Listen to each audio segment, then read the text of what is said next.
रामकृष्ण हरी. श्री तुकाराम महाराज गाथा भाष्य अभंग 475. भांडवी माऊली कवतुके बाळा, आपणा सकळा साक्षीत्वेसी.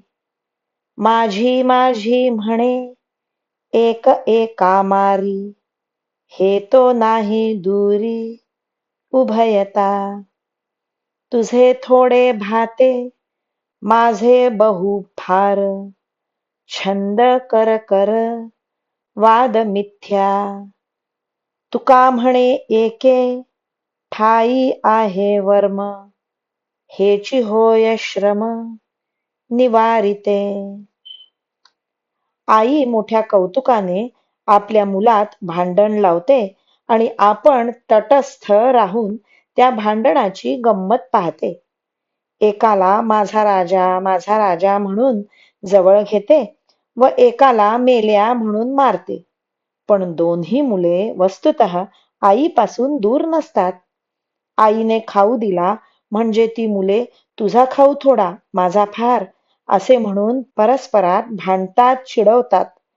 एखाद्या क्षुद्र गोष्टीकरिता देखील व्यर्थ हट्ट घेतात व किरकिर करतात. तुकाराम महाराज म्हणतात, या सर्व गोष्टींचे वर्म एका आईच्या ठिकाणी असते. वस्तुतः ती आईच सर्वांचे दुःख निवारण करणारी असते.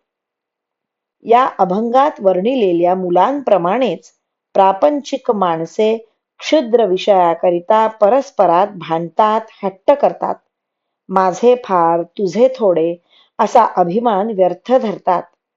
जगाची आई जी विठाबाई, ती साक्षी रूपाने या सर्वांचे भांडण बघते आणि भक्ती करणाऱ्यास जवळ घेते आणि पाप करणाऱ्यास दूर नरकात लोटते व यमाकडून मारविते. वस्तुतः सारे लोक हरीपासून दूर नसतात, पण हरिभक्ती केली तरच सर्व लोकांचे जन्ममरणाचे दुःख हरिकृपेने दूर होईल. रामकृष्ण हरी. श्री कृष्णार्पणमस्तु.